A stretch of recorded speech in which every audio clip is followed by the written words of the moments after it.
Hey everyone, and thank you for tuning in again live today. It is Monday, April 22nd. It is noon here on the East Coast, and I am your host for today, Jason Leeser, and welcome to Skill Building Monday Drawing Group live on the Reinventing the Tattoo Network.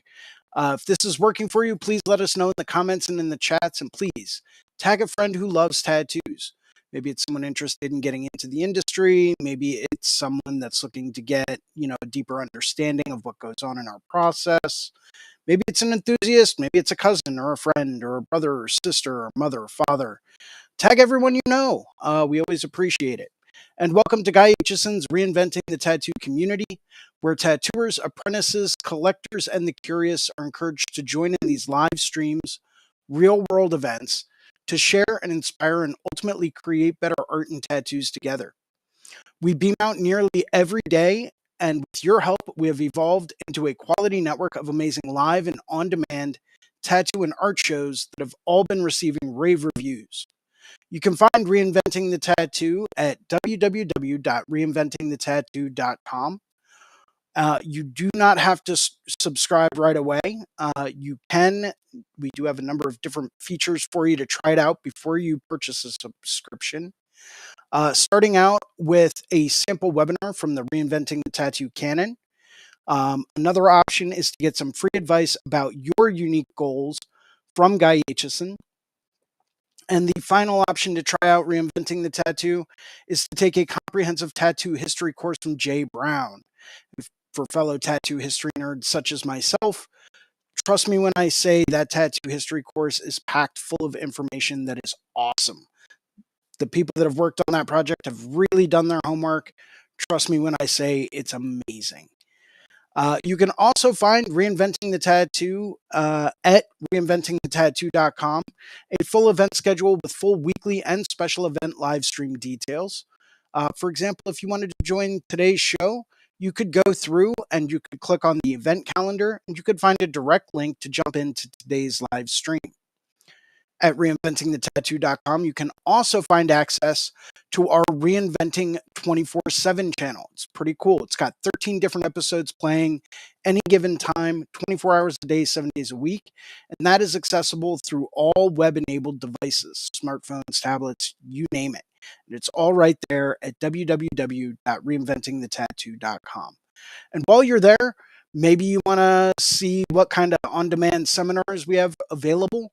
Well, guess what? We've got seminars available from over 20 world-class tattoo artists, ranging from a skull seminar from Bob Tyrell to Andre Malcolm, who did a full koi fish half sleeve seminar. Pretty awesome. That and a whole lot more, all available once again at www.reinventingthetattoo.com. You can also find us in both of the app stores, the Apple App Store and the Google Play Store, as well as our Reinventing the Tattoo YouTube channel, our Reinventing the Tattoo Roku channel, which, much like our Reinventing the 24/7 channel, has 12 to 15 different episodes going at any given time, 24 hours a day, 7 days a week. It's great for your smart TVs, just a heads up. And you can also find us in all of the major podcast directories such as Apple and Spotify. Um, Most people just open up their browser and do a quick search for Reinventing the Tattoo, and guess what? You'll find it all, except for the book, which is still currently out of print. I have no idea if they plan on printing another one, but for right now, it is out of print. If you come across a copy of it, please let me know. I would like to purchase another copy. And once again, if this is working for you, please let us know in the comments and in the chat, and please tag a friend who loves tattoos. Also, don't forget to hit that like and subscribe button down at the bottom of the page. Just lets us know that, people are watching. This way you won't miss out on any future episodes or shows coming up in the future. We have a number of weekly staple shows that we always encourage people to tune into. Starting off our week on Mondays at 9 a.m. with Drawing for Tattooers with James Wisdom. We get to go through and do a deeper dive into basic drawing techniques and strategies that help us get back to our roots of being a fine artist in the tattoo world. It's absolutely phenomenal. I jump on every chance I get. Um, I'm usually up pretty late, but I still try to make an effort to wake up and be there early in the morning. And that is at 9 a.m. East Coast time, drawing for tattooers with James Wisdom. Following that, on Mondays at noon, you have this show, which is the Skill Building Monday Drawing Group.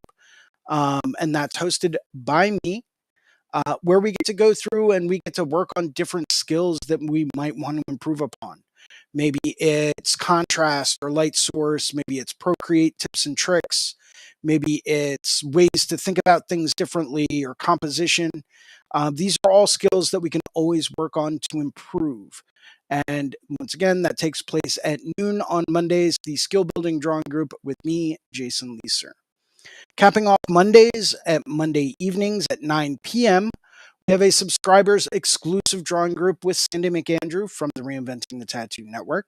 And that is only available if you have a subscription to the Reinventing the Tattoo Canon, Reinventing the Tattoo Evolution, or the Monday Night Exercise subscription. So that is only accessible there. I can tell you from personal firsthand experience, these Monday night drawing groups hosted by Sandy are absolutely phenomenal. I've been doing them for quite a long time. And if you look at the work I was doing when I first started taking those Monday night courses and the work that I'm doing now, you'll see a remarkable development in what I've been able to achieve and those core concepts that I've been able to really hone in on over the years. Once again, that's 9 p.m. Monday evenings. Following that, on Tuesdays at 11 a.m., we have the Tattoo Weekly Show with Gabe Ripley, Lauren Gregory, and Fawn Baker. Um, Absolutely great place to go to find out what's going on in the tattoo world as far as legislation, restrictions, news, upcoming events, new technology, all that kind of stuff. That's all discussed in the Tattoo Weekly with Gabe Ripley, Lauren Gregory, and Fawn Baker at 11 a.m. Tuesday mornings, East Coast time. On Wednesdays at noon, we have the Tattoo Now show with Gabe Ripley, where we get to go through and do a deeper dive into the business aspects behind tattooing. Maybe it's advertising and marketing strategies. Maybe, we're talking about travel visas and working in different countries. Maybe we're talking about, budgeting and financing, all of that and more. Once again, that's Wednesdays at noon, the Tattoo Now show with Gabe Ripley. Following that, capping off the week, Thursdays at 6 p.m., we have the Tattoo Collecting 101 podcast with Fawn Baker, where we get to go through and share some of our stories about our tattoo collections and the experiences we've had along the way. That's 6 p.m. on Thursday evenings. We also have two very special live events coming up. The first is May 17th through 19th. Reinventing the Tattoo will be live in Columbus, Ohio at the Hell City Tattoo Convention. Hell City is one of the premier tattoo conventions in the country. It is where, if you want to see the all-stars and the who's who in the tattoo world, take a look at Hell City. We have special guests this year that include Paul Booth. He will be tattooing live. Derb Morrison, Joe Capobianco, the legendary Joe Cap. I've been looking at his work since I was in high school. Jimmy Litwalk, Nico Perez, Ty McEwen, James Vaughn, Jesse Levitt, Ron Earhart, Marshall Bennett, and of course, yours truly will be there as well, tattooing. So if you wanted to book an appointment with me and you live in the Columbus, Ohio area, or you plan on traveling to the Hell City Tattoo Convention, please let me know. I still have a few spots open, and I would be happy to get anyone out there that's watching this in for a tattoo at Hell City. Following that, June 23rd through 25th, also in Columbus, Ohio, we have the first ever Tattoopreneur Conference, and that is a tattoo entrepreneur conference. And that is hosted by Reinventing the Tattoo Live. And we will be at the Red Tree Gallery. And that is co-hosted by Dark Age Studios, owned by Rember. Name might sound familiar with you. Does a lot of very kind of cool, surrealist stuff. That is going to be 3 days of business, art, and tattoo seminars. And we have got some incredible people that will be presenting at that, including Bob Tyrell. He will be there doing a black and gray seminar. Haley Adams will be there, most likely presenting on outer space stuff because she absolutely rocks at that. Jake Meeks will be there from the Fireside Tattoo Network. Don't want to miss him. James Wisdom will be there as well. Rember will be presenting. I will also be presenting a seminar on Procreate for beginners. This is entry level stuff. If you would like to sign up for a seminar or for the event, please by all means do so. And you can find that by going to the Reinventing the Tattoo website. Would like to go through and take a minute to thank some of our sponsors and some of the people that make these shows happen, starting off with worldtattooevents.com, the largest, most comprehensive resource for tattoo events worldwide. So if you are looking to book a tattoo at a convention, or if you want to go and work at a tattoo event at a city or town near you, or maybe it's one you plan on visiting, it's how I book all my vacations, take a look at worldtattooevents.com. That way you don't miss out on anything coming up. Would also like to say a very special thank you to tattoonow.com. Technology for tattooers. This is the leading edge in professional development, management, and digital tools for tattooers of all levels. They are 100% competitive with any type of CRM, mailing list, or scheduling software out there. They also build websites upon request. So if you are looking to get more people to come through the door to get the kind of tattoos that you really want to do, if you're looking for better client retention, or maybe just a way to streamline your booking process, take a look at tattoonow.com. They've literally been doing this kind of stuff for over 20 years. You cannot go wrong.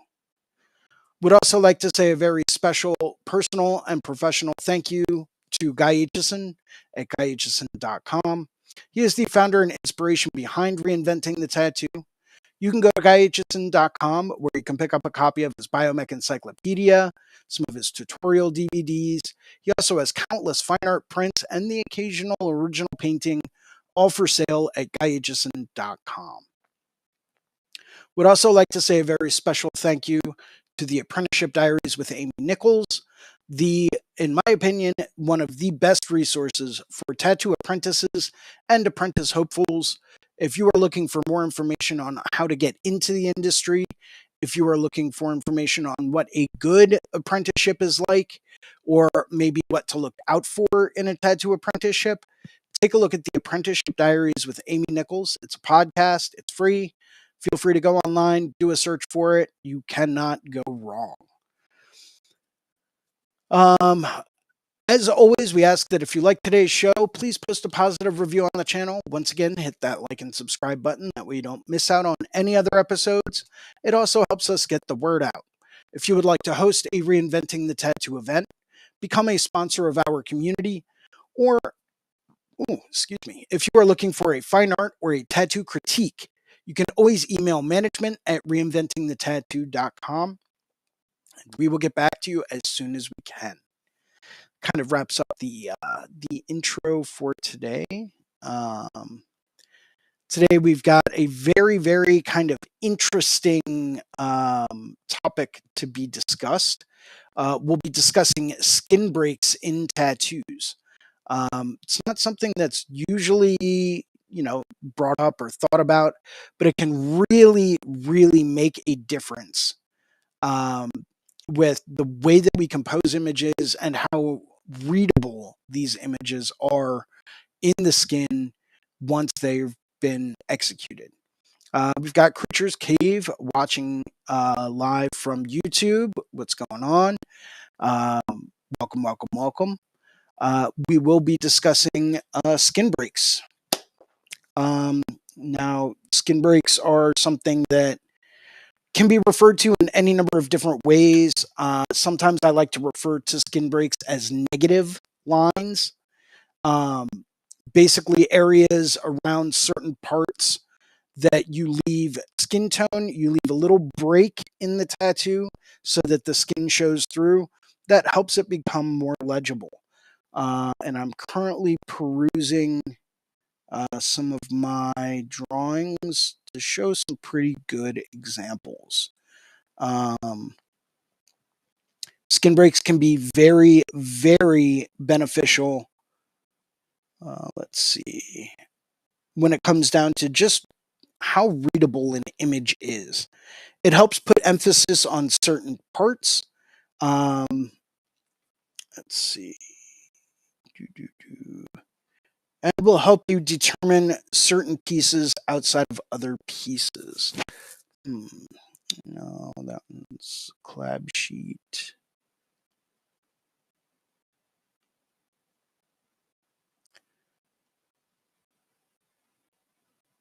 Let's see what I've got going on with. I'll just pull up one of my previous appointments. This way you can kind of see what I'm talking about. Where was.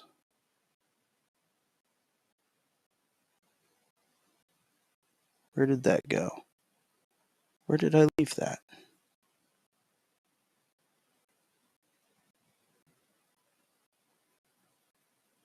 I should have been a bit more prepared today, and I apologize for that, folks.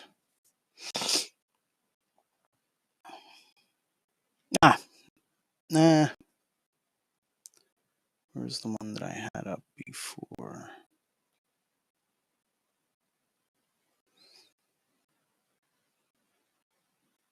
Perfect example. And we'll switch this over. So, this is a design I came up with for the Puerto Rico Tattoo Convention. Tiny little one-shot jammer, nothing crazy. But I did kind of throw like a little bit of like a lighter, maybe flesh tone in the background. Don't know how well that's coming across. It looks a bit too peach. There we go. Something like that. I always like to work on neutral tone backgrounds simply because it gives you a better idea of what's going to be able to show through when it's actually on the skin. Whether it's a skin tone or just a neutral gray tone, it doesn't really matter too much. But it does give you an idea. As far as skin breaks are concerned, I'm just going to go through and merge some of these. Flatten. Cool. I'll work off of this. So skin breaks are little areas like you'll notice. Let me create a new good. Yeah, that'll do. Cool. So you'll notice I don't color all the way up to the lines. Let's make this a little bigger. That would be considered a skin break. Skin breaks typically include outlines as well. So if this were to be a true skin break, I would actually go through and erase a little bit of this. And it doesn't seem like, it's really going to pay too much attention or it's going to have too much of an impact on anything. But after a while, what you start to realize is that it really does help isolate certain things. Not only that, but it helps control the viewer to where certain aspects and objects are within the piece. So it can really kind of help you focus where you want people to look. So I would give this a bit of a skin break here. And already you can see that these leaves are standing out a bit more against everything else. So it's kind of pushing them forward even a little bit more than they were before. Same thing. Now, you don't always have to leave a skin break. Sometimes you want to keep that to use some background color inclusion. And a good example of that aspect of what I'm talking about is over here. I really like this blue glow I put inside the skull. And I did this nice blue outline around the snail itself and around the skull, but I wanted to include that. So what I did was on this brown layer for the snail, I left a bit of a skin break, which I actually went through and filled in with that same bluish glow and that same blue tone around the outlines. And that gives this like inner glowing light from where it's resting. Once again, it helps you separate out certain pieces from other pieces in a composition. Now, I don't always do that. I have been doing that a lot more lately, and that's kind of why I was trying to pull up a good example. This is a good example of how certain things could benefit from a skin break. Let me turn that off so you can see a little better. So right now, if you'll notice, there's a couple of spots up here. Let's see. Yep. That's red. Yes. So I've got a few spots up here. This area over here. It looks like this horn over here. This area down here could really use some. It gets really busy in some of these areas, and you start to lose the different aspects of where certain things are just based on um, where they sit and how busy things can get. So, for example, if I wanted to go through, that's there. So we'll do something similar. Cool. If I wanted to go through and really create some good skin breaks to really help this stand out a bit more and to really help create some nice separation, I would actually go back through, and I do a lot of this during the design process, and I'll actually create a secondary outline outside of where I know my black lines are going to be, just to make sure that I've got enough separation between elements to really help certain things stand out. You know, by creating this tiny little skin break, it's really going to help. I mean, you can even see it from a distance there. You can start to really see and define things a bit more than they were before. Um, it's just kind of a little trick that certain people use a lot. Some people use it more than others. Um, I myself like to use it, whenever I can, whenever the design calls for it, because it really does help create a greater sense of depth, and it just helps you keep focus on what's what and what is where. As we go through and we do this with the even if it's a bit more translucent, even if it's a bit more faint, that's fine. It doesn't have to be, perfect. But what this is going to do, and I'll zoom out in a second, is show you exactly where I want these borders to be. So where that part of the horn kind of blended into the body a little bit, by creating that skin break, it really helps us go through and push things forward. Now, as far as the skin break is concerned, if I was executing this as a tattoo, I would actually, maybe I wouldn't mark this down in my stencil, and do like a gray line or anything like that to block it off. But what I would do is, as I was shading the body of the dragon, I would be bringing it in, but I would be stopping, and fading it in towards the horn so it would get lighter and lighter and lighter and lighter as it moved closer towards that horn. And I would only color or shade up to this skin break area. And that's going to allow the skin tone to show through, and it's going to allow things to stand out way more than they ever did before. This is one of many ways you can use skin breaks in a tattoo design. Another way would be to go through and create a negative space or a skin break kind of, and I hate to say this, and I really hope, you know, it's not going to get flagged for copyright infringement or whatever, but you can almost create like a swoop. And I think Nike, the reason why I said that is because I'm pretty sure Nike actually has that term trademarked. But, even from behind the head, I could create this like little negative space swoop that, I could really go through, and I would just leave that as a skin break. That would help certain things out. Now, it's a bit of a different skin break, different type of a skin break than what I had discussed earlier. But once again, what this is doing is it's helping you go through and separate out certain parts of the image. So by having the swoop coming over top, and I think this should actually be a little bit lighter. There we go.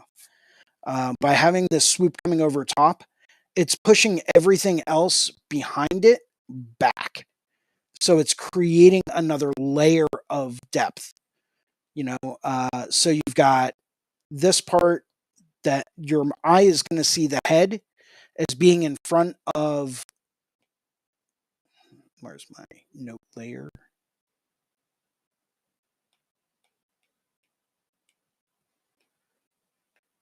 Cool. So the head here, this edge of the head, your eye is going to tell that that is in front of here, right? And that this negative swoop is actually in front of the body behind it, right? So right there, you create 3 layers of depth within a piece without even really trying. And it's a bit less work that you actually have to do in the tattoo. Um, you know, could save you some time. Who knows? Maybe it will, maybe it won't. So that's another type of skin break um, kind of, technique that you can utilize. Let's see. A third is kind of like an ambient skin break. And that's basically where you have just a much lighter washed out area. For example, back here, if I took that and blended that out, that could create a break in the skin where this is all just super, super light gray wash, nothing crazy. I'd probably do that over here as well and just kind of wash it out. So it would give you a bit more separation between the objects.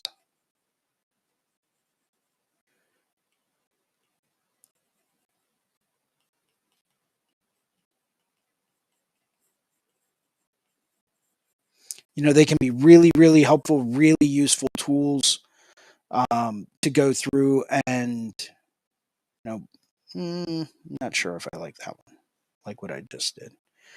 But it can go through and help you clarify shapes. It can help you clarify objects. It can help you create that sense of light versus dark. Plus, that way you don't get into the basic principle of light on light or dark on dark, which you only really want to use very, very limitedly, because that's where you get things that become completely obscured. So you always want to try to keep that separation there.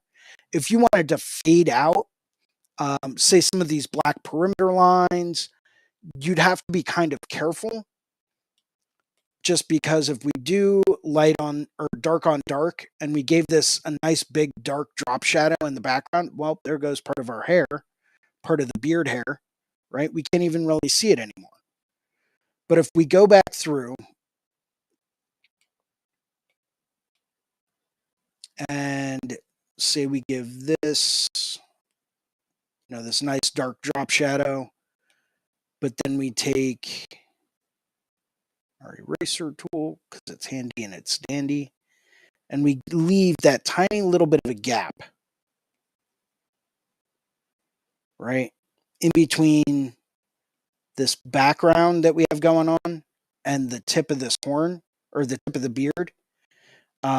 You will actually see that it stands out and we're not losing any of the volume or any of the aspect of that beard because dun, dun, dun, dun, dun, dun, dun, dun, dun, dun, because we're not going dark on dark. So it helps preserve certain shapes. This is really important when you do run into issues like that. I believe it was James Gurney that had the windmill principle, which was discussed in one of the Monday evening drawing groups. If you do not know about those, I would highly recommend you dive into them because they are fantastic. But the windmill principle pretty much says that there are certain times when you want to go dark on dark or light on light, but it's very, very rarely. Um, by keeping some skin breaks in there, and you'll see a little bit of a skin break here with some of these drop shadows created by the beard. If I were to do that, I wouldn't go right up to the edge of the beard because not only would that create a lower drop shadow, but it would get too confusing with how dark this beard already is. So it's a way to create that sense of depth. Another great one is this area here. It's a good example. I've left all of that area open, a couple of lines, but once again, if I was going to go through and really tweak this, I would go through and actually erase all of this so there wouldn't be even lines connecting to it, and that would help separate out this thumb on the dragon from the dragon body below it. But you can see certain lighter areas, if you will, that have kind of left open just to create that little bit of separation. Here's one. And we've got another one. Same here. And here. And here. Just by going through and giving it that little bit of a lighter tone, it really helps us separate out certain aspects of what's going on in this image. This area here would definitely need one.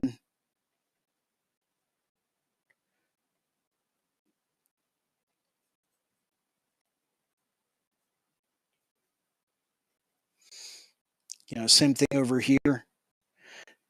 Now, I do caution people not to use skin breaks on areas that are part of the same plane of existence. Use it really help to separate out certain things that you really want to push and pull the depth on. For example, I wouldn't use a skin break here by this finger of the dragon.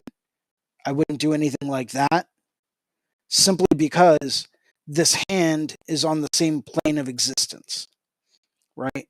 So even though this hand is moving backwards in space with the number of fingers, where those fingers are positioned in perspective, I would not use it to separate out any of the fingers because that wouldn't really make sense. You want this hand to be viewed as being one hand.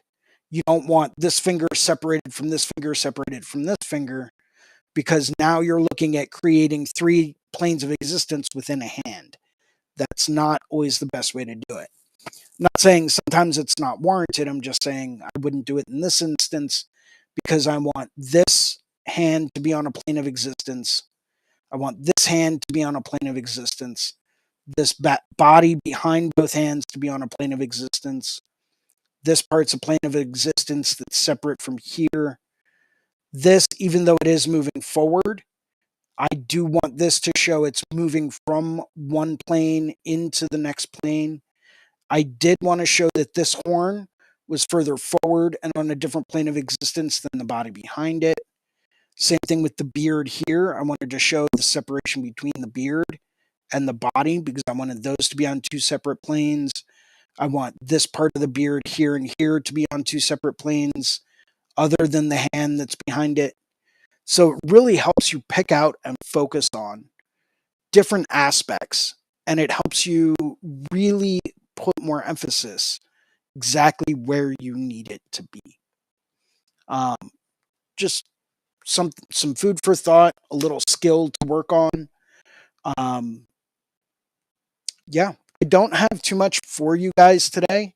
So if you guys wanted to jump in, ask me a couple of questions, I'm always down. All you got to do is type in a question in one of the chat areas, whether it's on Facebook or YouTube or anywhere else.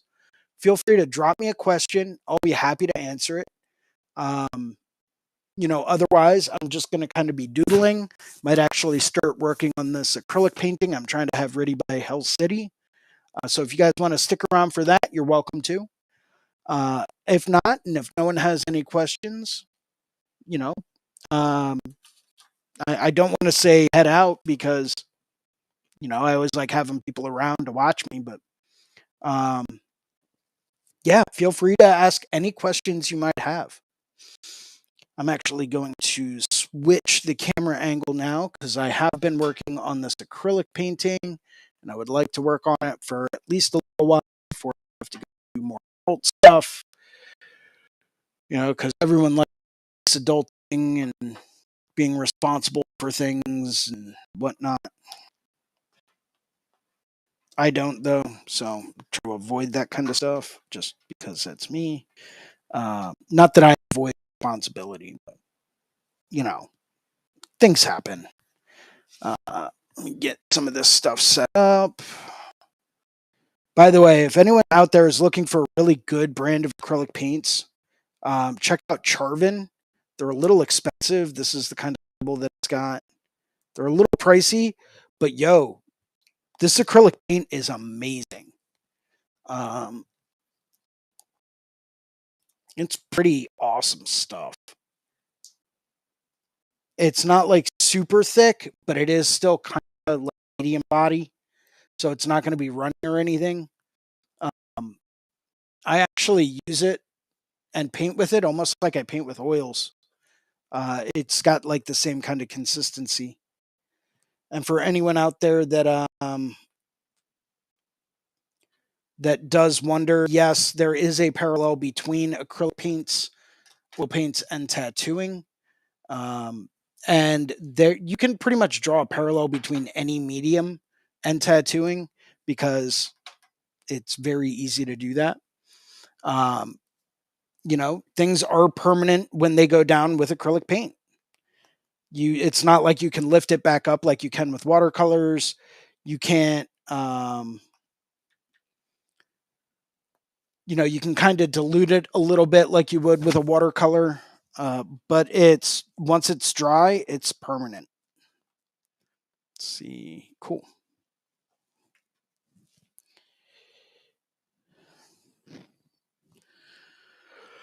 There we go. And that's one of the main tie-ins between acrylics and tattooing. Once you lay that tattoo in, if you're laying down blacks, it's black. It's not going anywhere. If you're laying down color, it's color. It's not going anywhere.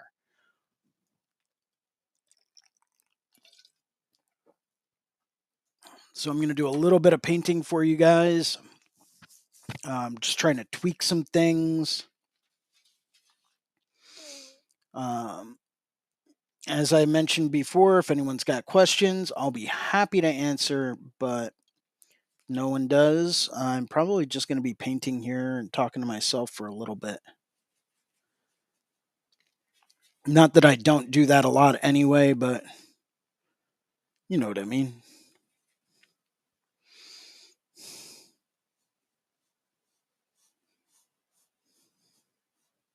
Hopefully you guys can see this all right. But I've already blocked in my major tones. I've already gone through and, created large areas of tonal areas, tonal qualities. And now I'm kind of going through and doing some of the detail and some of the pushing and pulling. Um, just trying to create a bit more depth in certain spots. And I do that by using a almost like a thinned out glaze or a wash with these acrylics. And what that does is that helps create a semi translucent layer that will allow me to build up to the exact right value to create the tone that I need.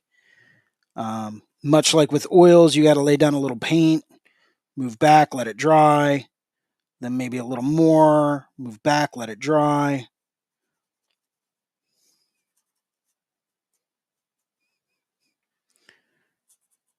That'll do. That'll be real nice.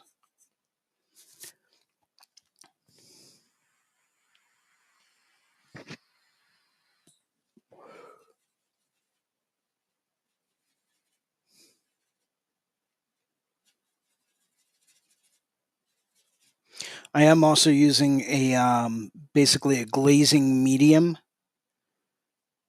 What that does is that allows the acrylic to stay wet a little bit longer so I can get a little bit smoother blends. Unfortunately, we do not have anything like that in the tattoo world. Um,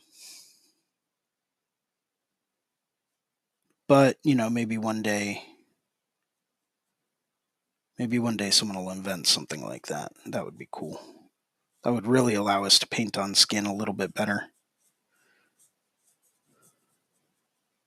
without completely tearing it up.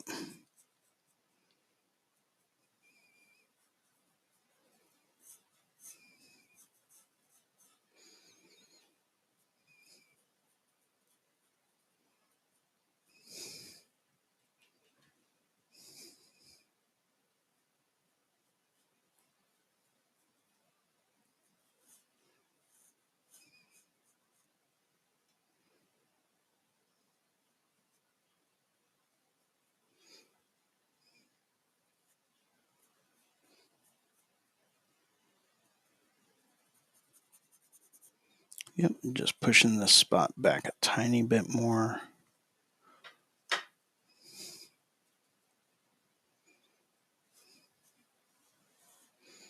This is a project I started working on a couple weeks ago.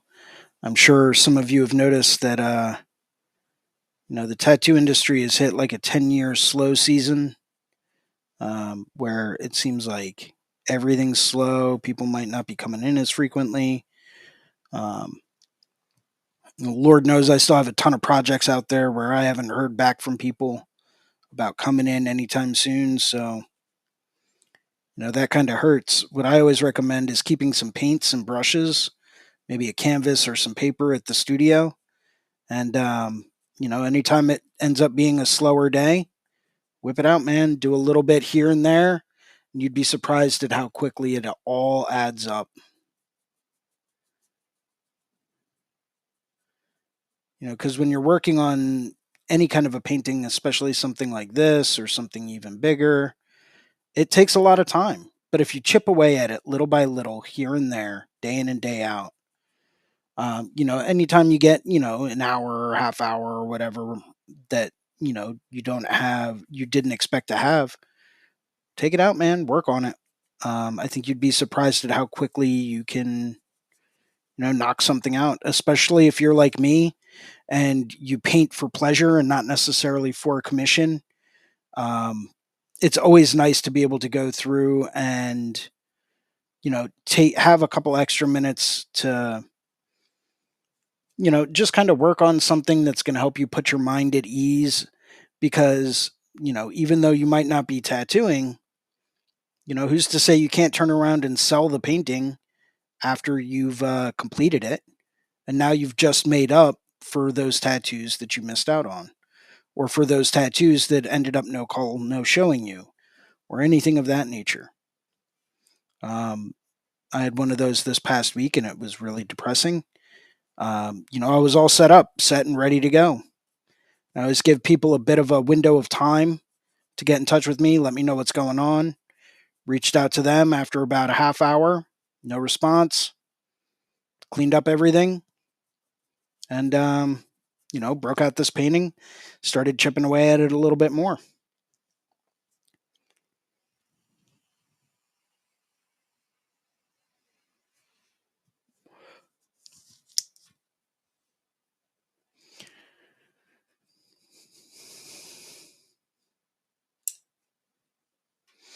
It's all it takes is just little by little by little.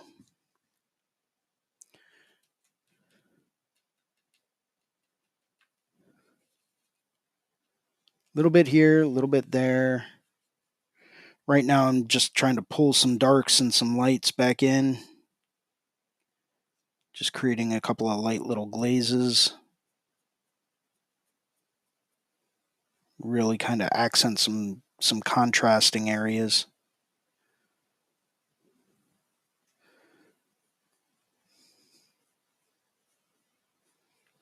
I'm not super worried about getting the underlying bass tones correct because I already have those blocked in. So right now, I'm just trying to do a little bit of finesse just to create some of these subtle areas of light and dark.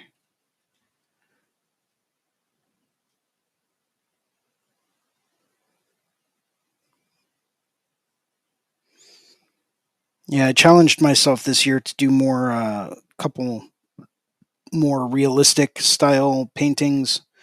I usually work in a more illustrative and graphic kind of style. This year, I definitely wanted to give myself a challenge. So I challenged myself to create some more realism. Um, Not that it's for anyone else but me, although everything I have is for sale. So if you did want to purchase this painting once it's complete, I'll be happy to sell it to you. Um, but it's just like it's something that I've never really spent too much time on in the past. I used to do a lot of figure painting, a lot of like, figure oil painting and stuff like that.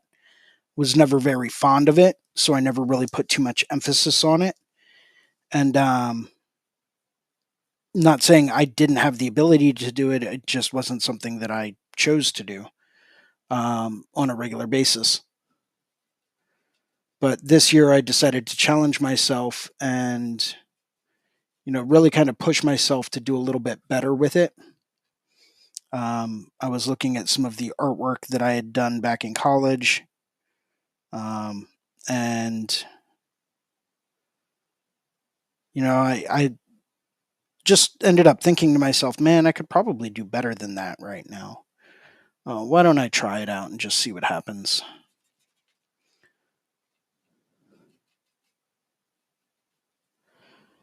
So I always like issuing challenges to myself, but I'm also the kind of person where if I challenge myself to do something, it's gonna happen. There's no doubt in my mind about it. It If I speak it into existence, it is done. It just takes time sometimes.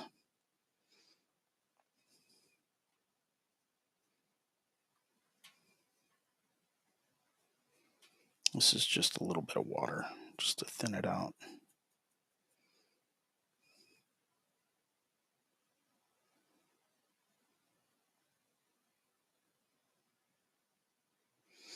Yeah, working in an analog medium such as acrylics or oils, watercolors, whatever, it's critical. Absolutely critical to maintaining that hand-eye coordination and the motor function of being a tattoo artist. And some of you might have heard me talk about this story, but I remember being at a convention a couple years ago, and I remember seeing someone almost like it was Procreate. They tried to do like a two-finger tap to undo on someone's actual tattoo. And I refuse to ever get to that point where I only work in digital medium to the extent that, I get so conditioned to work in that way that I don't really grasp, um, the fact that I'm making some of these unconscious moves. And I mean, there was nothing wrong with the tattoo. It's not like it was, completely messed up or anything like that.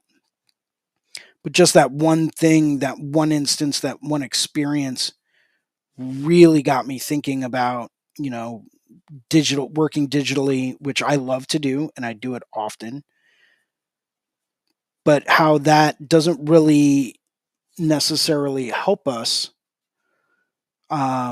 with applying an actual tattoo. It's great for concept, layout, and all that stuff. I definitely view it as a valuable tool, but just a tool nonetheless. The real hard parts are in our minds, and that's where the real artwork takes place. It's the vision that we create. It's um,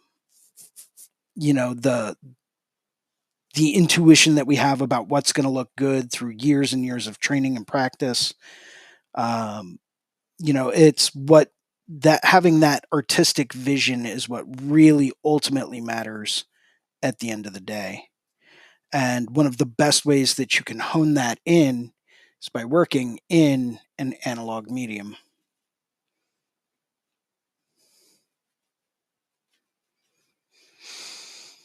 Just my 2 cents on things, of course. Um, I am not the most interesting man in the world. My 2 cents is not worth $37 and change. I do wish it was. But I do like to think that, I speak about certain things that I've experienced. And this is definitely one of them.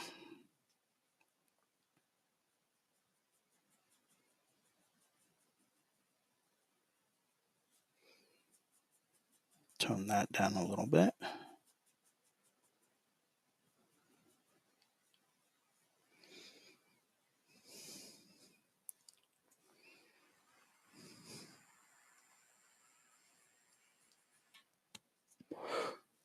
Got a little bit of a lighter tone over in this area. Once again, if anyone has any comments, questions, anything they would like to discuss or know more about, we'll be happy to discuss whatever it is you might desire.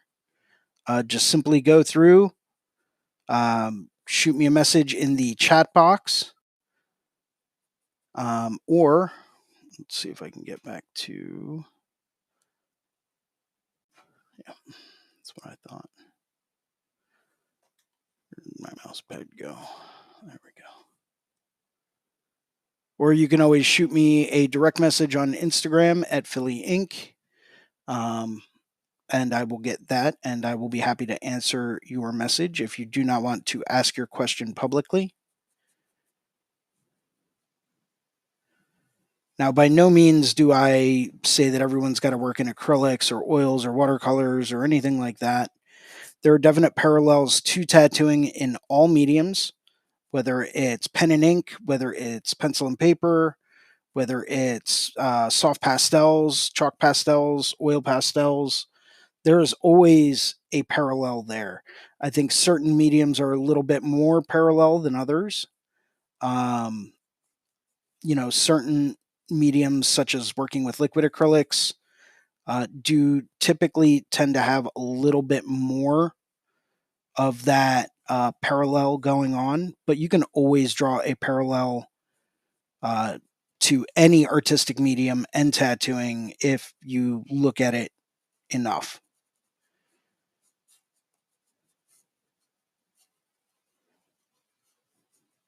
Colored pencil's been used for, many, many, many, many, many years to go through and train tattooers on the right way to color, on, using the right coloring techniques and stuff like that.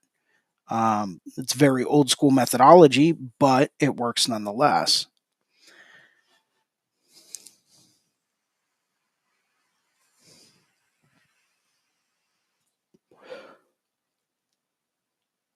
Looks like I need a little bit more over there.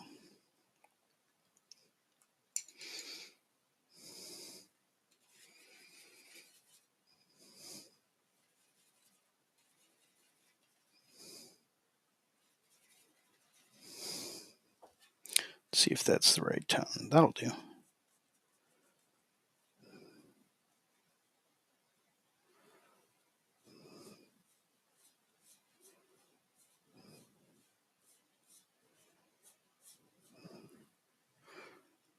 There we go.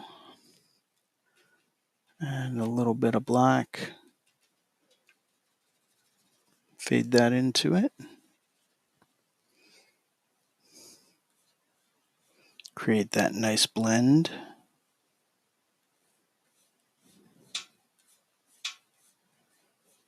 I usually use a much bigger brush for this part for working in bigger areas just to get better gradients, just like you would in a tattoo. You're not going to use a 9 mag to color in a full back piece, you know, especially if it's like one big image. No, you're going to use something size appropriate. Use a 15 mag, 23 mag, 35 mag, 45 mag, whatever you have available. Why would you paint a wall with a 1 inch wide brush? It makes no sense to do that. So it's all about efficiency.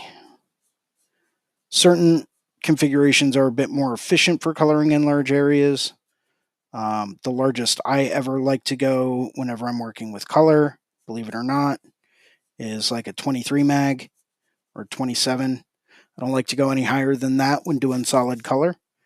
I just find it puts it in too quickly and too much of what I'm trying to achieve. So I typically tend to stay with something a bit more mid range. And I know for some people out there, 23 mag is like, oh my God, that's huge. It's not.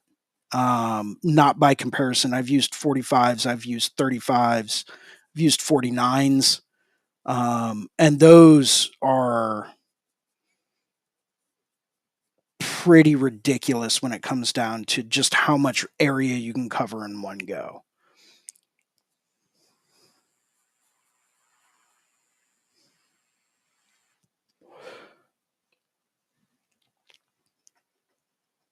Looks like I need a little bit more on this little bridge area up here.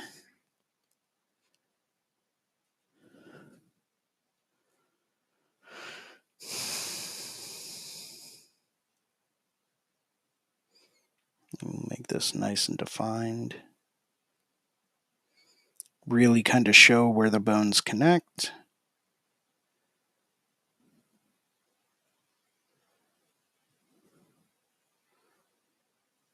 Then we'll mix in a touch of white.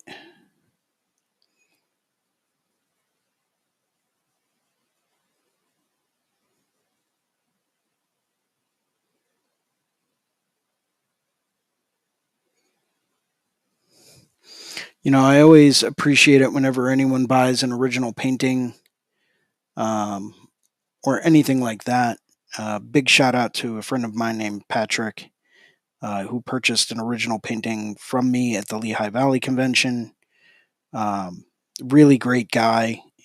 Definitely supports the arts, but he also recognizes that anytime you purchase an original painting from someone, you're not just buying a work of art that they created, you're buying time out of their life that they took to create it.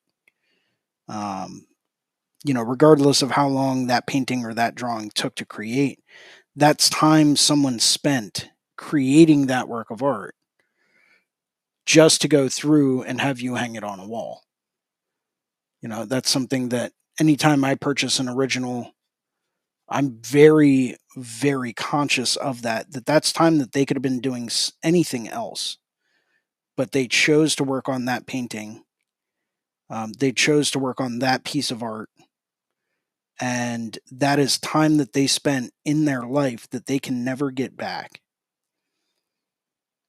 It sounds kind of morbid when you say it like that. I guess I probably shouldn't phrase it that way, but it's the truth, you know?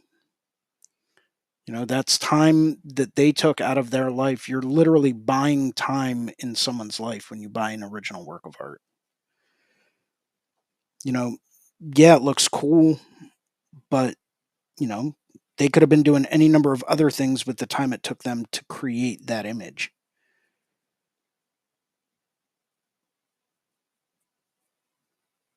I've got a Guy Aitchison, Craig Driscoll original painting hanging up on my wall.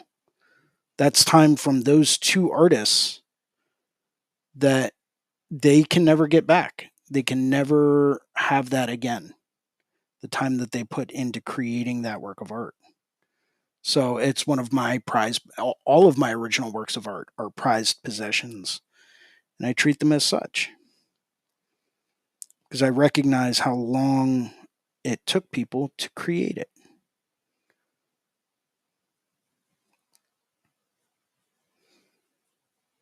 Now, there are definite non parallels to painting and drawing. For example, if you don't like a drawing that you create, you can throw it out and do it again. Can't do that with a tattoo. If I don't like a spot on this painting, I can paint right over top of it.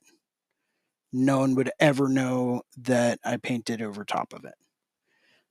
You do not have that option when you do a tattoo. That is not something feasible. I mean, unless you immediately go through and cover it up after the fact. Take some time and plan it out.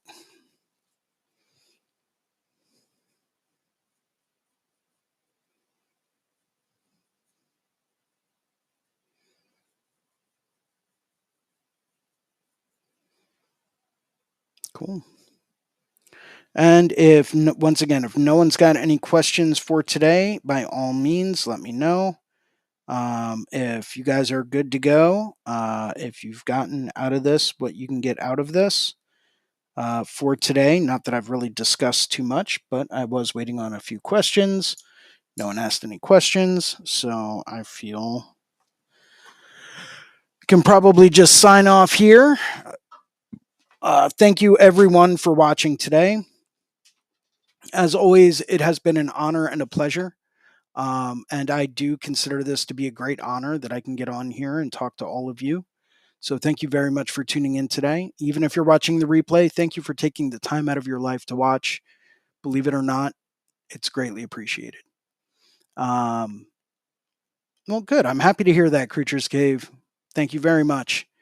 Until next week, everyone. Next week, we have episode 149 here on the Skill Building Monday drawing group. Until then, make sure you keep your hands busy, whether it's using a brush, pencil, or a tattoo machine. And thank you, everyone, for coming in. Oh, Spirit, you have a question about a sleeve. By all means. Oh, there you are. Sorry, man. Didn't even see you come in. Hey, what's up? Yeah, I'm just waiting for my iPad to fire up. So, yeah, man, I have a client, and how much time we got? First of all, We got as much time as you need. okay, all right. So, I think this is like one of his first tattoos, but he wants a sleeve, and the sleeve it's a story of this kid who who goes on a journey and ends up on a mountaintop meditating. And it's Okay. I mean it's a fairly like you know what I mean well known story, but I'm just having some issues putting it together.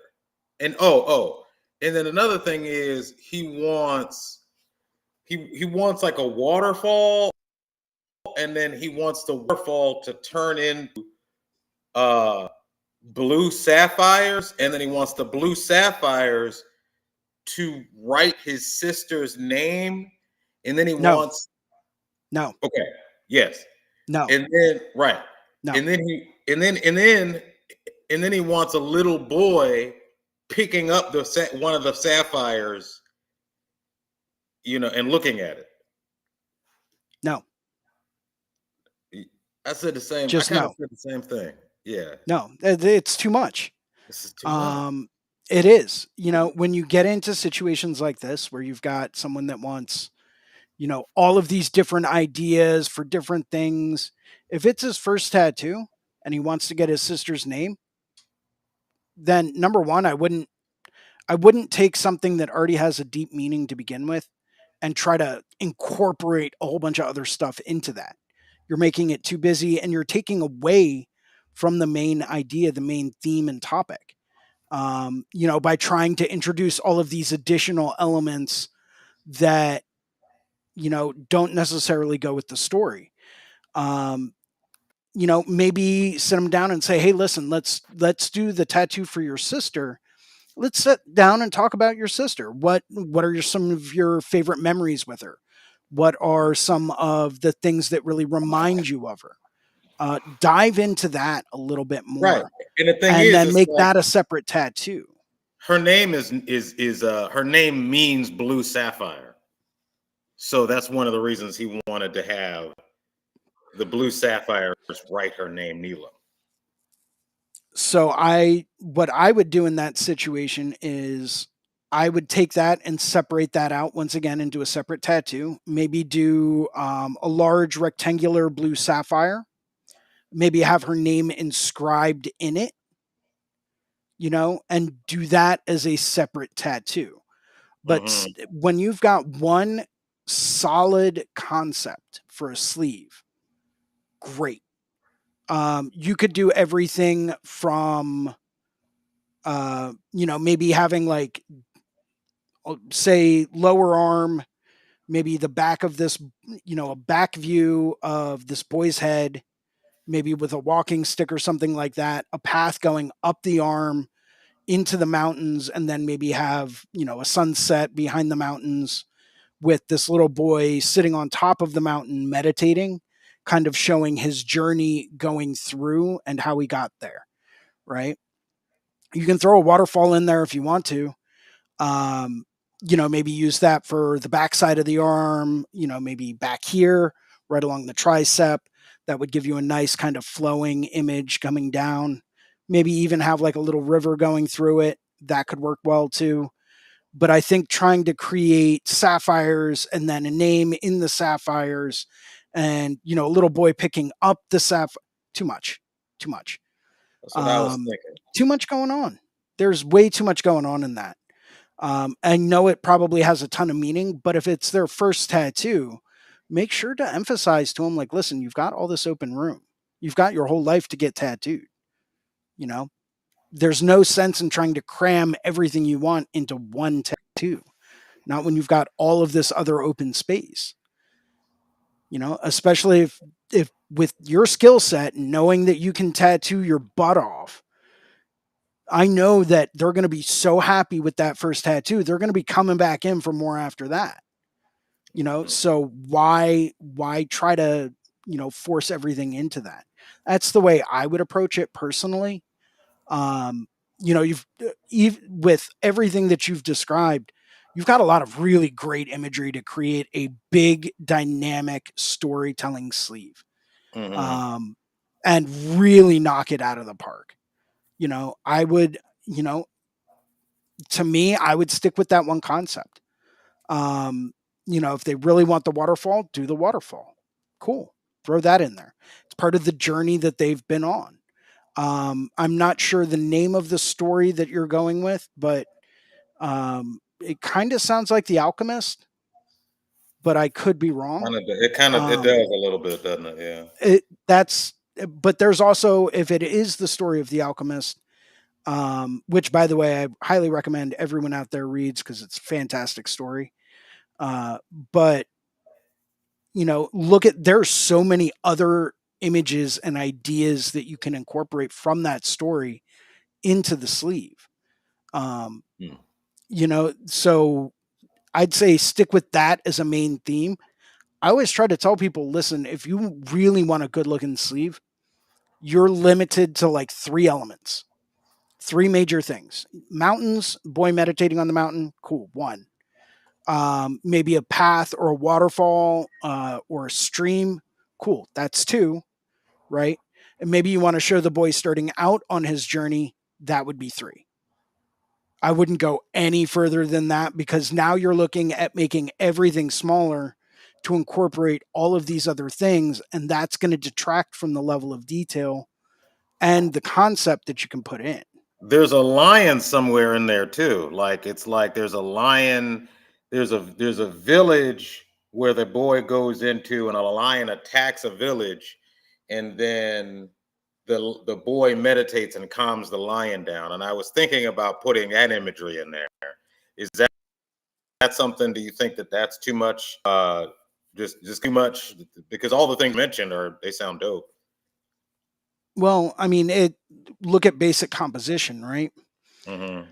So according to basic composition, you want to have your primary emphasis on your primary aspect, regardless of what that is. If you want to emphasize the end goal of the boy meditating on the mountain, emphasize that.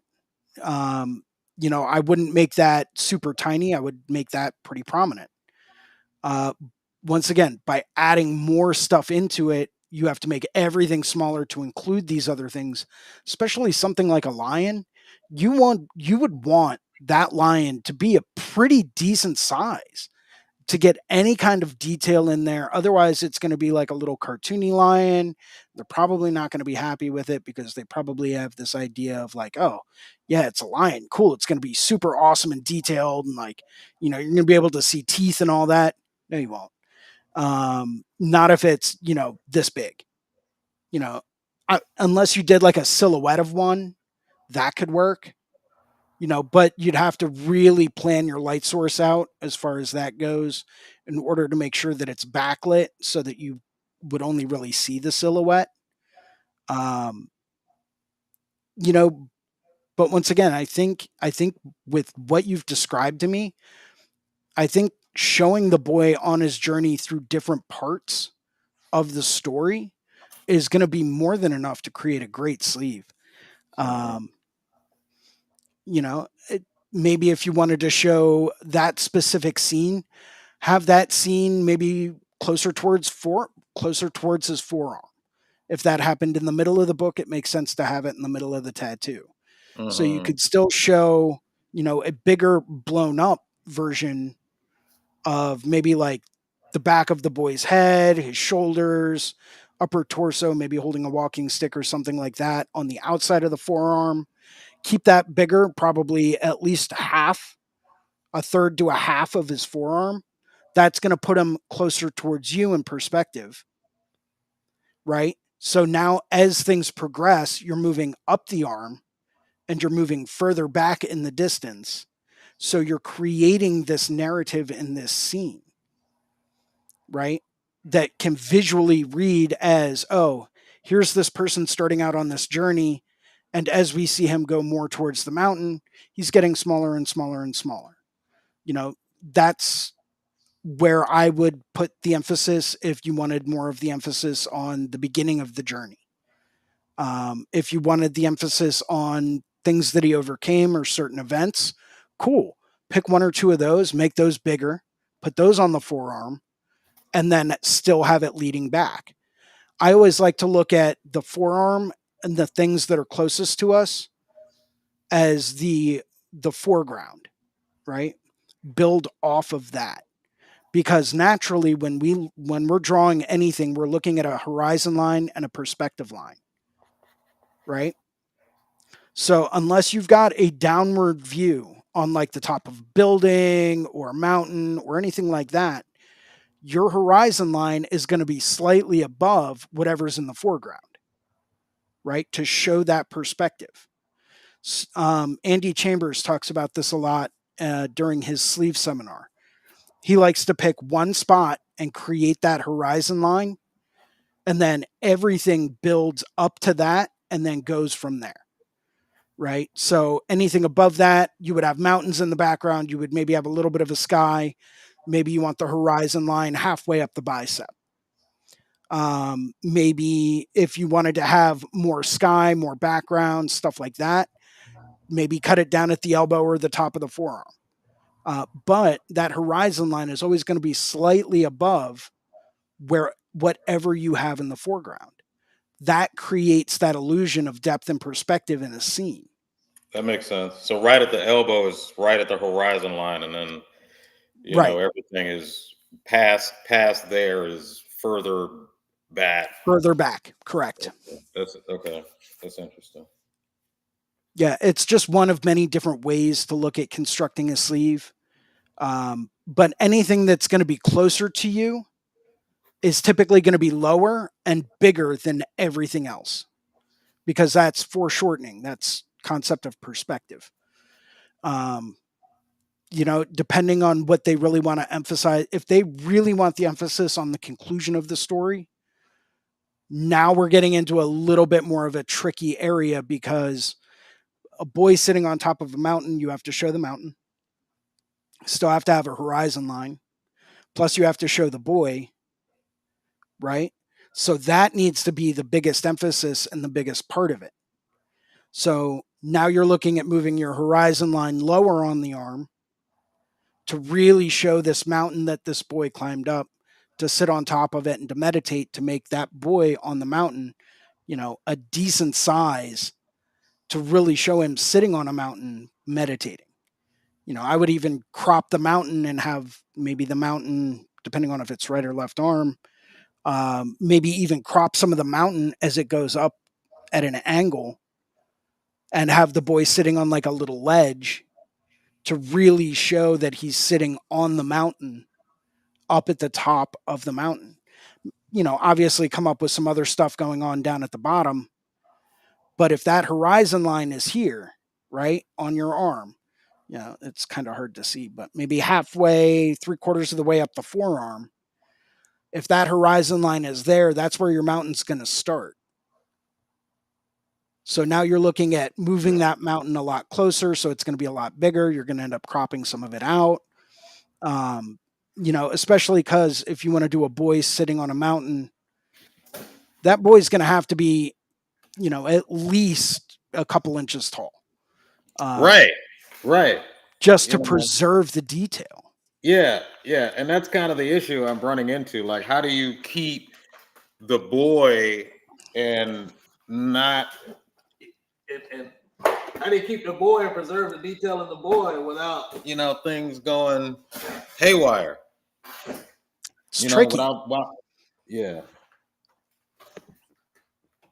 yeah. In my opinion, you would have a lot of mountain. Um, you could probably cram some other stuff in there in front of parts of the mountain, but you would be moving that horizon line lower to show the height of the mountain and to get that boy to look a lot bigger. I would definitely put something in the lower forearm area as just to create the perspective. Um, but that would be a bit of a tricky situation. Usually with mountains, I'll keep them mid-sized. I won't go super huge with them. That way I can cram just a tiny bit of a sky in the top of the background, maybe some clouds or, a sunrise or something like that, just to create a little bit of atmosphere. But, it gets to be super, super tricky when that gets concerned, um, because now you're messing with a lot of different perspectives and things like that if you really wanted to tell a story. Which, if the tattoo is based on a story, they're willing to give you that much room. Try to tell that story. You know, the important parts anyway. Create a narrative, create a scene that shows the progression of this boy going up to the mountain. Mm-hmm. Um,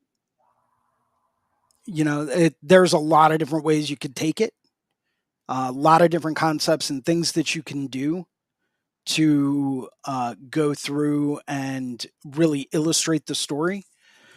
I would ask them what their emphasis is on, the conclusion or the beginning. Mm-hmm. Or maybe it's a specific event that they want to emphasize in the story. Well, okay, now that you know your emphasis, you know that that's got to be the most prominent aspect to all of it. So you can really emphasize that. You can either make that the biggest part, put that in the most prominent position. You can give that the most contrast and depth. You can really go through, and I would really focus on that. If they really like the story of the boy sitting and meditating in front of the lion, do a big ass fucking lion, right? Upper arm kind of standing there. Maybe he's looking like he's ready to pounce. Maybe have the boy meditating. So if you were looking at the lion and the lion was coming at you and you saw the boy in front of you that was meditating in front of the lion, you'd be looking at the back of the boy's head, right? The shoulders, the back. That could make an incredible scene. I mean, you could easily do that as like a half sleeve, easy, because you could get all of the detail in that line that you wanted. You could make sure that everything was really nicely lit so that you had a lot of value going on in there. And you could really tell that the lion was behind the boy, but was coming at you, so you can really kind of play with that dynamic there. Um, I wouldn't do anything like a horizontal scene where you have boy and then lion next to each other, facing each I other was this way. literally gonna do a horizontal scene. I When would not do that. I would do, if anything, a three-quarter view because that's going to create depth as opposed to just head on. uh-huh. I found something like this. I was gonna kind of use this as a reference. That could work. Oh, you think so? Yeah. I mean, I would go with a different body posture with the boy, Uh-huh. um, especially if he's meditating in front of the lion. I would maybe find a three-quarter view of a boy meditating, looking away. And I would put that so that, that's slightly in front of the lion, and slightly larger than the lion to give it some perspective. And that would create Mm-hmm. more of a diagonal composition, and that's going to move your eye a little bit more. Oh, that's and then it would give the image of him being in front of the lion and then calming it, like he's meditating. I think that would actually be a good idea. Yep. Because Yeah, I think that's it. Yeah. you really want to emphasize the fact that he's sitting in front of this lion meditating, right? That's part of the story. So make that happen. Um, Mm-hmm. you can have them facing each other, and that's fine. But anytime you create anything as a horizontal composition, you immediately flatten things out, because any type of horizontal line, especially on something like an arm, almost creates a visual barrier, right? Because you have to have the ground, right? So unless that's all the way down by his wrist and you want it to wrap all the way around, which could work and that could look cool, but that means that that ground starts at the wrist. If you Mm-hmm. put the ground where the boy is sitting and meditating on up here, you're now creating that kind of a visual barrier where it's like everything up to this, and then you've got ground, boy, lion, and then background above it. And it creates almost like a visual stop by creating that depth with, boy, lion, um, so even offset it a little bit. So if this is the boy and this is the lion, maybe have part of it obscured, right? You create a visual sense of depth. And you could even offset a little bit, to show that horizon. Now you're creating a diagonal line where you can have things leading up to the boy. You can have things leading back from the lion. So you can create a much more dynamic and flowing composition. Mm. Yeah, that So makes that that, makes a lot of sense. Because that makes sense because this way I was thinking about that being a problem, like because I was thinking I'm going to have to cut off the floor that they're sitting on some way, yeah. So I But would have if to you move. have it so that it's more linear, more at a perspective, right? Now you can have things leading up to the boy, right? Coming up in this direction, right? And then you can have things leading from the lion backwards. So you can Mm. create a whole scene of depth. So it's almost like a S curve. We get to utilize the S curve for you know I guess telling the story. Yeah. And Okay. it just creates more depth in that composition, Hmm. And that's, if you're creating a story, you want to show depth, you want to show dimension, you want to show movement. If you can move the eye from foreground to middle ground to background, well, actually, it would be foreground to middle ground to background, right? It's going to read more like a story. If you go with element, element, and then, maybe another element below that, and just kind of stick them on, that's great, but there's nothing that's going to tie anything together. You want to have overlapping objects. Overlapping objects immediately create that sense of depth and a sense of not necessarily story, but it creates a sense of perspective. Like you're really seeing these things moving in space. You're moving through the scene, through the images, and you're really creating this journey, visually speaking, that your eye is going on, moving through these different levels of depth. Mm-hmm.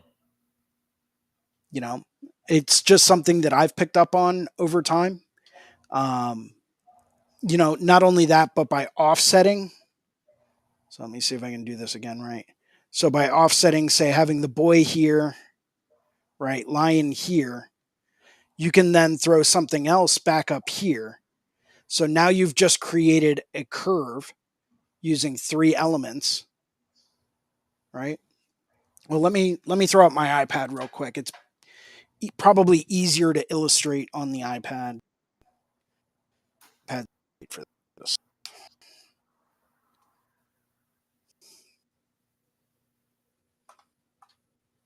Cool. So you've got, let's see, sketching.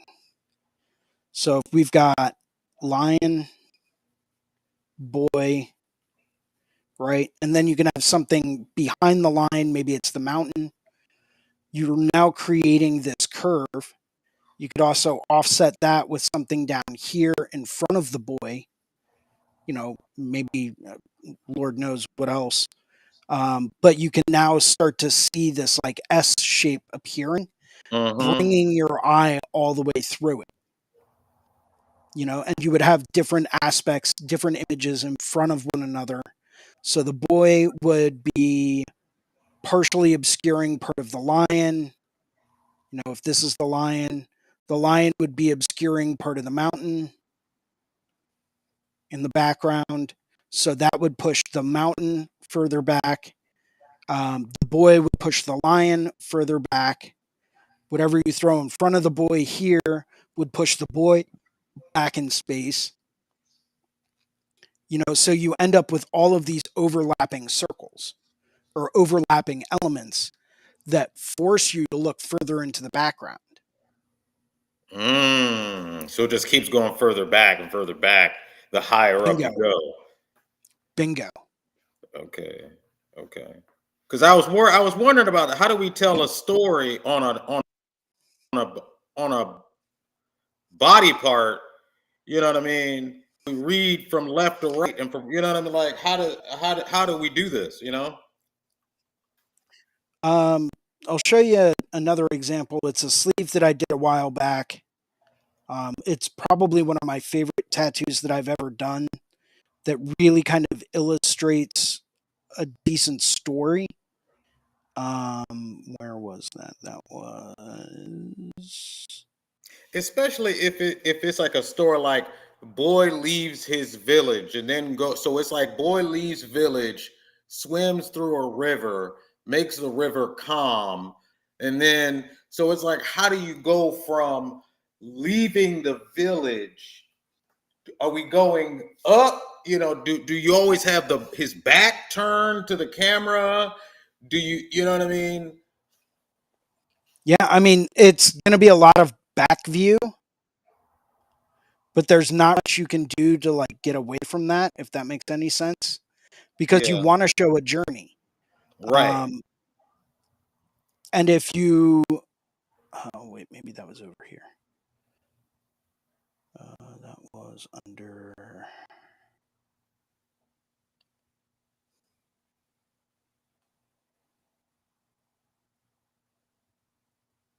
Was it over here? I've got too much stuff on my iPad, man. I know that's right. Too much. Let's see. Maybe I threw it in this folder. And I've got everything in folders, and I try to keep it organized, but sometimes it just doesn't work. Yeah, I know that's right.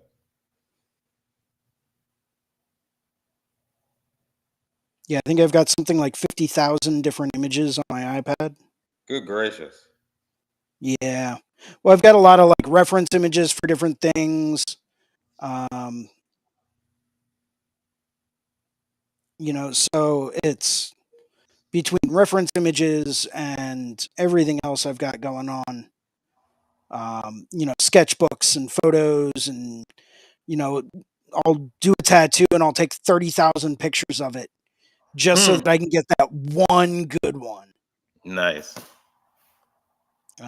Where was okay? I'm getting closer. I know that. That was. Come on now. It was after that. It was after that. Um.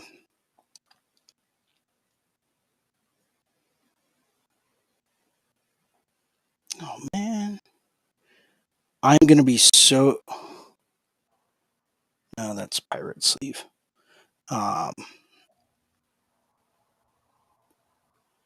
I'm gonna be so bummed if I can't find this because it's my favorite sleeve I ever did. Well, to date, to Hmm. date. I'm not saying I won't do more, but I mean, start to finish, this guy was an absolute champion, and he just sat really, really well.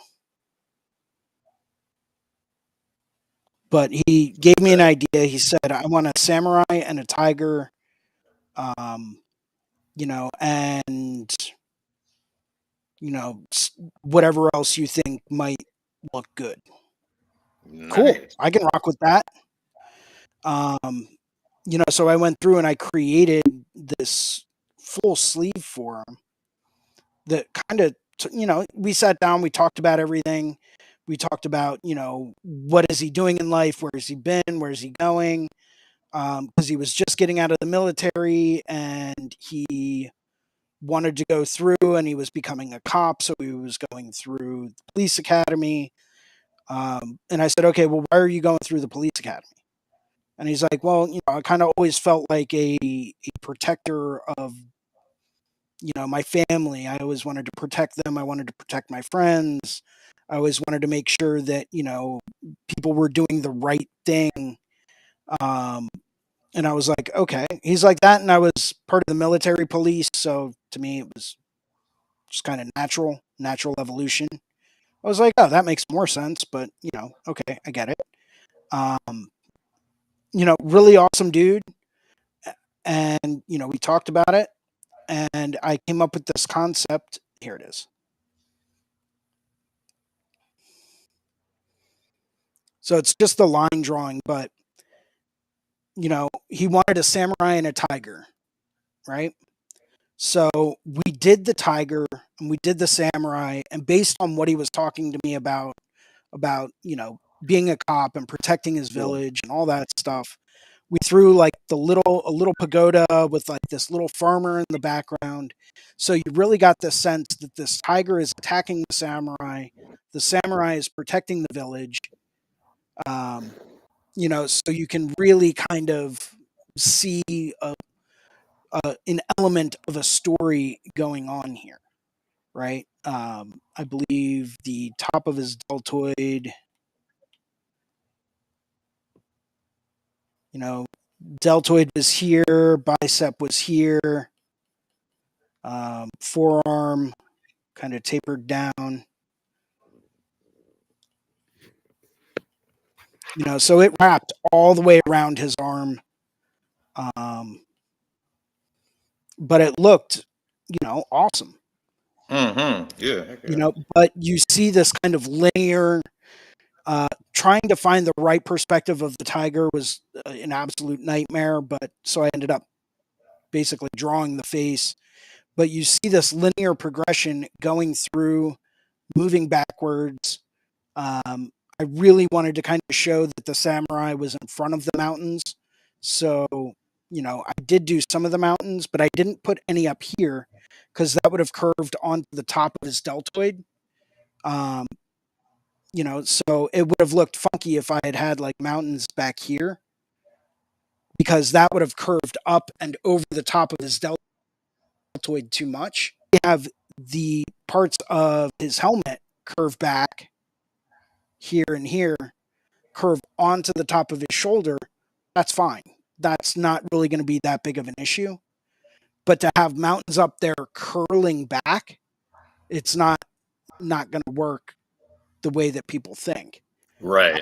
So I kind of had to do the mountains in the background here, and I wanted to show some other rocky cliffs and whatnot over in here.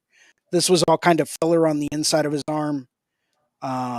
Same thing over here. This part is on the inside of his bicep.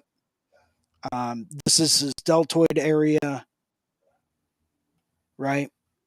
This is on the inside of his bicep, so his bicep, kind of starts to curl around here. Tricep area, elbow was right around here, and the rest of it was pretty much forearm down to wrist here. So I blew everything up, made it huge, detailed the hell out of it. But I also kept those elements that really make it that kind of a story, right? This guy is definitely protecting his village, which is way off in the background over here. He's protecting his village from this tiger. Very easy, very simplistic story to tell. And I was able to go through and really detail everything, which was awesome. He loved it. I loved doing it. And it worked really well. But that's one way that you can kind of use perspective elements to help tell a story. So it's can use like just the fact that it meditated in front of a lion and calmed the lion down. I could just use that and then have little elements that also tell the story kind of in the background as filler. Bingo. That way you can really put the emphasis on the important part of the story, the part that really want to emphasize. Blow that up, make that huge, show the perspective, and you're golden. They're going to be absolutely happy with that, especially if you throw in a couple of other things here and there. Maybe the river and a boy swimming in the river in the background. Maybe throw that on like the inside of his arm coming off of like part of a mountain in the lion. And having that kind of like wrapping around the front of the bicep and then curling back around and through. You could easily do that so that each panel could be part of a scene. The outer arm could be, the boy meditating in front of the lion, have the boy down here on the top of the forearm, have the lion up here with the mountains in the background, and have that be like almost the entire outer portion of the arm. The inside of the arm, the inside of the upper arm, you can even do a different scene, so you can really play off of the different panels available.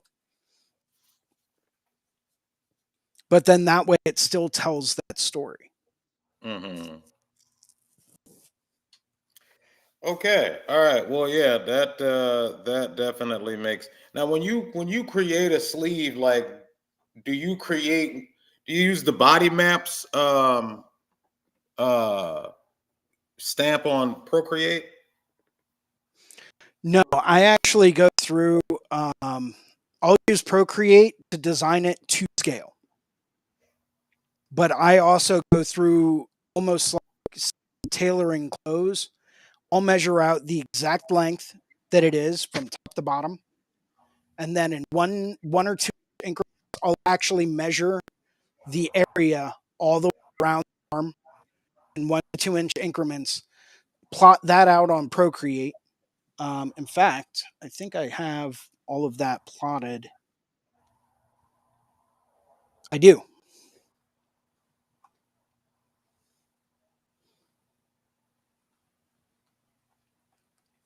So it's kind of difficult to see, but I actually went through, measured out the person's arm, right?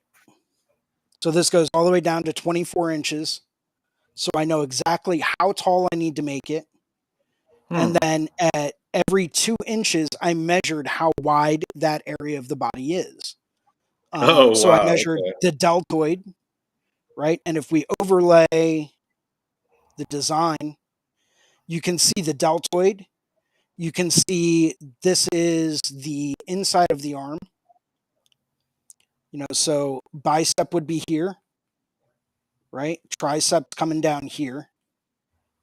Elbow area is over here. Forearm would be here. This is the outer portion of the forearm. And then everything would wrap around and connect on the inside of the arm. Mm. Because that's the least viewed plane on the arm. Does that make sense? Yeah, yeah, it does. So I actually will go through and I do this with everything.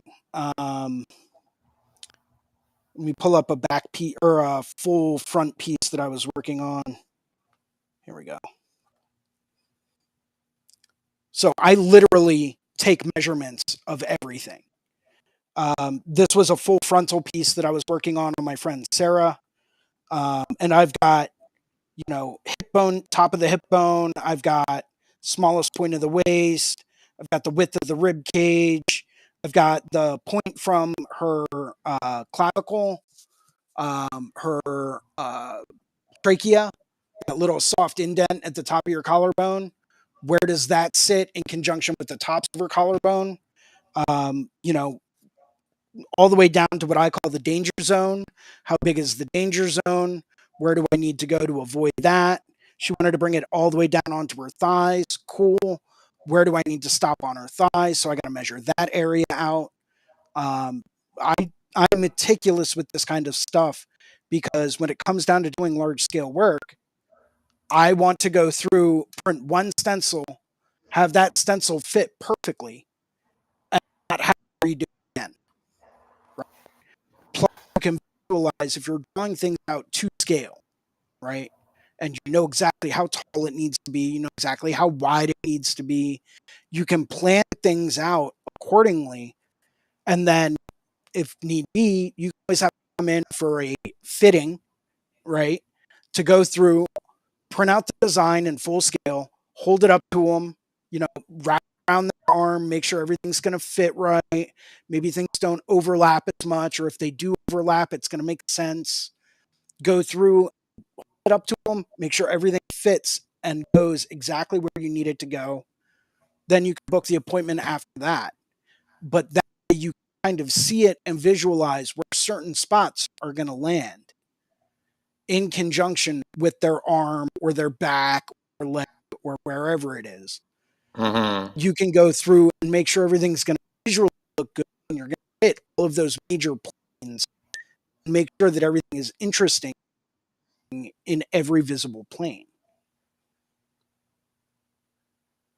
Okay. Okay. you know and I recorded a video a few years ago. I can send you the link. I recorded a video a few years ago on exactly how I go about laying everything out to scale in Procreate. It does require you taking measurements. I recommend getting like a little cloth tape measure. They usually sell them at like Joann's Fabrics or any kind of a fabric store. I think Michael's sells them as well. They're usually $1 on Amazon. Um, but I go through, I keep one in my top drawer at work. I keep a backup in the bottom drawer in my tool chest at work. I keep two at home just in case I need them. Um, they work phenomenally well. You tape the top part up, right? Let it hang, measure it out, do little hash marks for inches, right? Measuring all the way down. Then just hold your tape measure up, wrap it around the arm, measure out the circumference of the arm all the way down. Mark certain areas too, like where the elbow is, the ditch of the elbow, the back of the elbow, any where any existing tattoos might be. Make sure that you note that. Uh, so once you have those measurements, it's very easy to plot that out in Procreate on a canvas that's to scale. All right, now you're drawing on something life size. All you got to do is print it out and it's life size.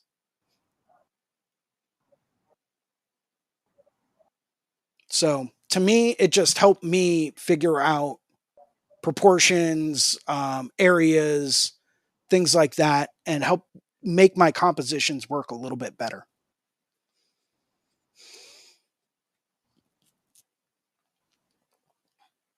Does that make sense?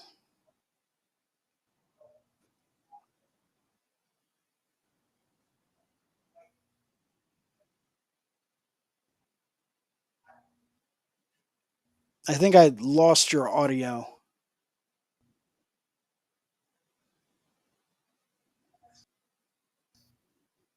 Yeah, I'm not hearing anything from you right now.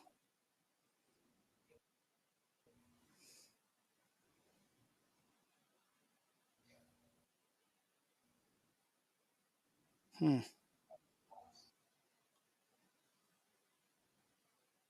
Hold on, let me try this.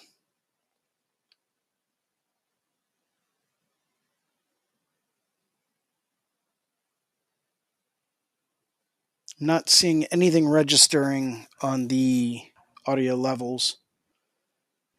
It's weird too because I can still hear a little bit of background, but Okay. mm, Because there you go. Now you're back, this is great.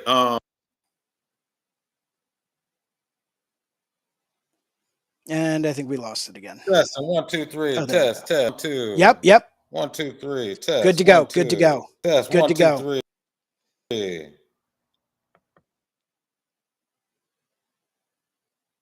That's my fault. I'm not.